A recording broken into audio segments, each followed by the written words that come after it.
இப்போ நம்ம MySQL டுட்டோரியலை பற்றி தான் பார்க்க போகிறோம். இந்த MySQLனால் ஒன்றும் இல்லை, இது ஒரு டேட்டா பேஸ் தான். நீங்கள் சாஃப்ட்வேர் அப்ளிகேஷன் எதை யூஸ் பண்ணாலும் பின்னாடி ஒரு டேட்டா பேஸ் யூஸ் பண்ணியிருப்பாங்க.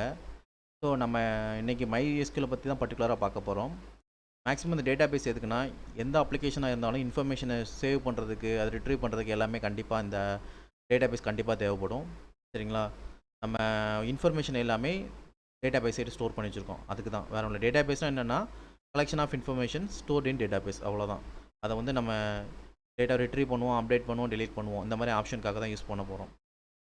இந்த இதோட மெயின் யூசேஜ் என்னென்னா, எந்த அப்ளிகேஷனை ஸ்டார்ட் பண்ணாலும் அங்கே ஒரு ப்ராடக்ட்டோட இன்ஃபர்மேஷன் எடுக்கிறதுக்கும் இல்லை டெலீட் பண்ணுறதுக்கும் அப்டேட் பண்ணுறதுக்கும் கண்டிப்பாக இந்த சாஃப்ட்வேரில் ஒரு டேட்டா பேஸ் கண்டிப்பாக இருக்கணும். இருந்தால் தான் நம்ம யூஸ் பண்ண முடியும். சரிங்களா? பொதுவாக எல்லா டேட்டா பேஸ் பார்த்தீங்கன்னா மேக்ஸிமம் சின்டெக்ஸ் சேமாக தான் இருக்கும். சில டேட்டா பேஸ் கொஞ்சம் வித்தியாசமாக இருக்கும். அதெல்லாம் பார்த்தீங்கன்னா NoSQL, அது MongoDB அந்த மாதிரி சொல்லுவாங்க. அதெல்லாம் பார்த்தீங்கன்னா ஜேசன் ஃபார்மேட்டில் ஒர்க் ஆகும். சரிங்களா? இன்றைக்கி நம்ம எப்படி ஒரு டேட்டா பேஸை நம்ம க்ரியேட் பண்ணுறதுன்னு சொல்லிட்டு நம்ம பார்க்க போகிறோம் MySQLல. சரிங்களா? அது ஒன்றும் இல்லை, சிம்பிள் தான். நீங்கள் விண்டோஸ் யூஸராக இருந்துச்சுன்னா எக்ஸாம்ப்னு ஒரு சாஃப்ட்வேர் இருக்கும், அதை இன்ஸ்டால் பண்ணிங்கன்னா அதில் அப்பாச்சி MySQL ரெண்டையும் ஸ்டார்ட் பண்ணிங்கன்னா, அப்புறம் அதில் MySQLல பக்கத்தில் அட்மின் ஒரு பட்டன் இருக்கும், அதை கிளிக் பண்ணிங்கன்னா MySQLோட இன்டர்ஃபேஸ் ஓப்பன் ஆயிரும். அதேமாரி நான் யூஸ் பண்ணுறதுக்கு பார்த்தீங்கன்னா, நான் மேக் யூஸ் பண்ணுறதுக்குலாம் மேம் சர்வர் இன்ஸ்டால் பண்ணியிருக்கேன். இப்போ நான் மேம் சர்வர் ஸ்டார்ட் பண்ணியிருக்கேன், ஸ்டார்ட் ஆயிடுச்சு எனக்கு. சரி, ஓகே. இதை வந்து நான் என்ன பண்ணி வச்சுருக்கேன்னா, மேம் சர்வர் ஸ்டார்ட் பண்ணோடனே எனக்கு இந்த மாதிரி அட்மினில் எனக்கு பேனல் ஓப்பன் ஆயிரும். முதல்ல அப்பாச்சி ஓப்பன் ஆகும், அப்பாச்சி கீழே PHP My Admin இருக்கும், அதை கிளிக் பண்ணால் இந்த மாதிரி இன்டர்ஃபேஸ் வந்துடும். சரிங்களா? சரி, இதில் இன்டர்ஃபேஸில் நம்ம ஃபஸ்ட்டு நம்ம டேட்டா பேஸ் தான் க்ரியேட் பண்ண போகிறோம். அதுக்கு லெஃப்ட் சைடு பார்த்தீங்கன்னா நியூன்னு ஒரு ஆப்ஷன் இருக்கும். இந்த பேனலை பற்றி ஃபஸ்ட்டு பார்த்துடலாம். இது எல்லாமே பார்த்தீங்கன்னா டேட்டா பேஸாக காமிக்கிற ஒரு பேனல், லெஃப்ட் சைடு பேனல். இது மேலே பார்த்தீங்கன்னா எந்த இடத்துல இருக்கும், லோக்கல் ஹோஸ்ட்டில் எந்த டேட்டா பேஸ்க்குள்ளே இருக்கும் இந்த இன்ஃபர்மேஷன்லாம் கிளிக் பண்ண அது பக்கத்தில் அட்டாச் ஆகும், அதை நீங்கள் பார்ப்பீங்க. இந்த டேட்டா பேஸில் கிளிக் பண்ணால் இந்த டேட்டா பேஸோட இன்ஃபர்மேஷன்லாம் அதில் காமிக்கும். சரிங்களா? இது SQL வந்து கொரி எழுதுறதுக்காக. இது வந்து ஸ்டேட்டஸ்ன்னு சொல்லிட்டு பார்க்குறீங்கன்னா சர்வரோட ஸ்டேட்டஸ் செக் பண்ணுறதுக்கு. இது யூசர் எத்தனை டைப் ஆஃப் அக்கௌண்ட் இருக்கிறதுக்கு. இது எக்ஸ்போர்ட்னா ஃபைலை வந்து .SQL ஃபைலை வந்து எக்ஸ்போர்ட் பண்ணுறதுக்கும், அதேமாதிரி வெளியில் உள்ள ஃபைலை இம்போர்ட் பண்ணுறதுக்கும் யூஸ் பண்ணுவோம். செட்டிங்ஸ் பார்த்தீங்கன்னா இதில் கொஞ்சம் கான்ஃபிகரேஷன் செட்டிங்ஸ் இருக்கும், பிறகு பார்க்கலாம். பைனரி லாக்னா அது ஒரு லாக் இன்ஃபர்மேஷன் ஸ்டோர் ஆகிருக்கும். ரிப்ளிகேஷன் அப்படின்னா என்ன பார்த்தீங்கன்னா, இதில் வந்து ஒரு டேபிள் ஒரு டேட்டா பேஸ் உள்ள டேபிளில் ஒரு இன்ஃபர்மேஷன் சேவ் ஆகும்போது அதேமாதிரி இன்னொரு டேபிள் உள்ள டேட்டாவில் இன்சர்ட் ஆகும், இல்லை இன்னொரு சர்வரில் உள்ள டேட்டா பேஸில் இன்சர்ட் ஆகும். அதான் ரிப்ளிகேஷன் யூஸ் பண்ணுவாங்க. இது வேரியபிள்ஸ்னால் இதில் உள்ள கான்ஃபிகரேஷன்ஸ், கேரக்டர் செட்டும் கான்ஃபிகரேஷன் தான். இதுவும் பார்த்தீங்கன்னா இது எனக்கு ஒரு ஆப்ஷன் இருக்குல்ல, இது அடிஷ்னலாக கான்ஃபிகரேஷன் தான் மேக்ஸிமம் கொடுத்து. சரிங்களா? சரி, ஒரு புது டேட்டா பேஸ் எப்படி கிரியேட் பண்ணலாம் நம்ம செக் பண்ணி பார்க்கலாம். லெஃப்ட் சைடு பேனலில் நியூங்கிற ஆப்ஷன் கொடுத்துட்டிங்கன்னா இப்படி டேட்டா பேஸ் இந்த மாதிரி மேலே டேட்டா பேஸ்னு காமிக்கும். டேட்டா பேஸ் கீழே வந்து ஒரு டேட்டா பேஸ் நேம் என்னென்னு கொடுக்கலாம் காமிக்கும். சரிங்களா? இப்போ நான் அதில் என்ன கொடுக்க போகிறேன், செக்கிங்னு ஒரு டேட்டா பேஸ் கிரியேட் பண்ண போகிறேன். சரிங்களா? செக்கிங். சரி, இது என்ன பார்த்தீங்கன்னா கொலைஷன்ஸ்னு சொல்லுவாங்க. இந்த கொலைஷன்ஸ்னால் என்னென்னா, இது வந்து ஆஸ்கி டேபிள்லேருந்து நம்ம டேட்டாவெல்லாம் கேரக்டராக எடுத்துக்கும். அப்படின்னா என்னென்னா, இப்போ அமெரிக்காவில் பார்த்தீங்கன்னா சில சிம்பிள்ஸ் வேர்ட்ஸ்லாம் யூஸ் பண்ண மாட்டாங்க, அவங்க ஒரு பர்டிகுலர் கேரக்டர் தான் யூஸ் பண்ணுவாங்க. அவங்க பார்த்தீங்கன்னா UTF-8 ஃபார்மேட்டில் யூஸ் பண்ணலாம். சரிங்களா?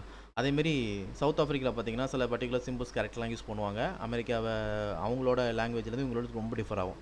ஸோ அந்த கேரக்டர்ஸ்லாம் இப்போ பார்த்தீங்கன்னா ASCII 2, 3 அந்த மாதிரிலாம் அடிஷ்னலாக அந்த கமாலாம் டேபிள் டேட்டா பேஸில் இருக்கும்.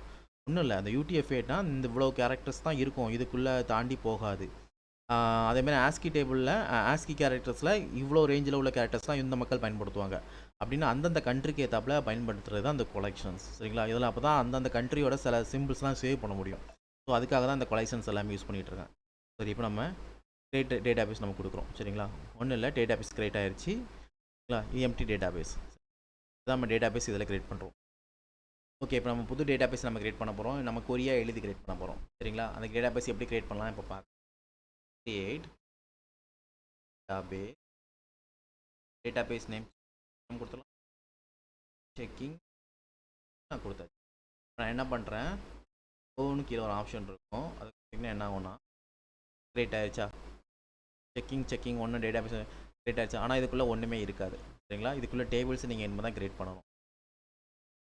ஓகே, நீங்கள் இப்போ வந்து ஒரு டேட்டா பேஸை கொரி மூலமாகவும் கிராஃபிக்ஸ் யூசர் இன்டர்ஃபேஸ் மூலமாகவும் நீங்கள் எப்படி இன்சர்ட் பண்ணுறதுன்னு தெரிஞ்சுக்கிட்டீங்க இல்லையா? நெக்ஸ்ட் வீடியோவில் எப்படி ஒரு டேபிளை கிரியேட் பண்ணலான்னு பார்க்கலாம்.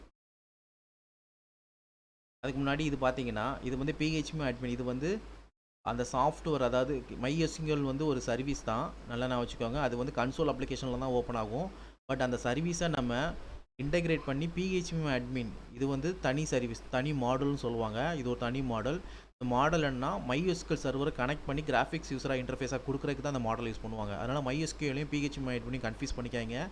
MySQL வந்து ஒரு சர்வர், அதில் இன்ஃபர்மேஷன் சேவ் பண்ணியிருப்பீங்க.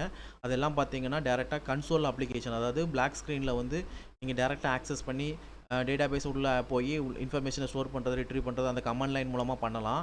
பட் உங்களுக்கு கிராஃபிக்ஸ் யூசர் இன்டர்ஃபேஸில் வந்து பிஹெச்பி அட்மின் ஒரு மாடல் உண்டு. அதை இன்டகிரேட் பண்ணதுனால தான் இந்த பிஹெச்பி அட்மினில் வந்து உங்களுக்கு அந்த சர்வரில் இருந்து எல்லா டேட்டாவும் கிராஃபிக்ஸ் யூசர் இன்டர்ஃபேஸில் உங்களுக்கு தெரியும்.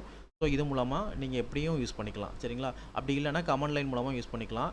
இதுதான் இப்போ பார்த்தீங்கன்னா கிராஃபிக்ஸ் யூசர் இன்டர்ஃபேஸில் உங்களுக்கு பார்த்து புரிஞ்சுக்கிறது தான் ரொம்ப ஈஸியாக இருக்கும். கமாண்ட் லைன் பார்த்தீங்கன்னா நீங்கள் அட்வான்ஸ் லெவலில் கற்றுக்கும் போது அதை கற்றுக்கோங்க. ஓகே, நெக்ஸ்ட் வீடியோவில் டேபிள் எப்படி கிரியேட் பண்ணுறது பார்க்கலாம். Thank you guys.